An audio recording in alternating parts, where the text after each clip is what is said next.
എത്ര തന്നെ മറച്ചുവെക്കാൻ ശ്രമിച്ചാലും നിന്റെ ദുഃഖം എനിക്ക് മനസ്സിലാകും. മറ്റൊരു തരത്തിൽ ഭർത്താവിനെ പിരിഞ്ഞ് ജീവിക്കുന്നവളല്ലേ ഞാനും. പക്ഷെ ആമിന അത് നിങ്ങളെപ്പോലെ പിണങ്ങിയിട്ടല്ല. സ്വന്തം ജീവനേക്കാൾ കൂടുതൽ ആ മനുഷ്യൻ എന്നെ സ്നേഹിക്കുന്നതുകൊണ്ട്.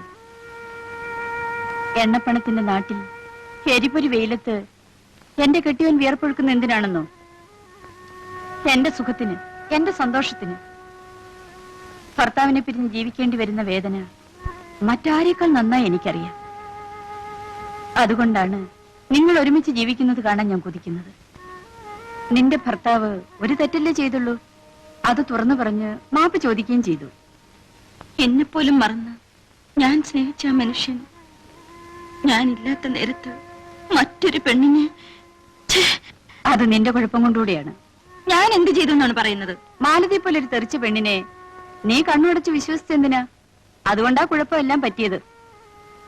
എന്തായാലും നടന്നു. പ്രഭേ, പുരുഷനെ കീഴടക്കേണ്ടത് പിടിവാശി കൊണ്ടല്ല, സ്നേഹം കൊണ്ട് തന്നെയാണ്. കുറെയൊക്കെ ക്ഷമിക്കുകയും സഹിക്കുകയും ചെയ്യേണ്ടത് നമ്മൾ പെണ്ണുങ്ങളുടെ കടമയാണ്. എന്തൊക്കെ ഞാൻ ക്ഷമിച്ചു, സഹിച്ചു.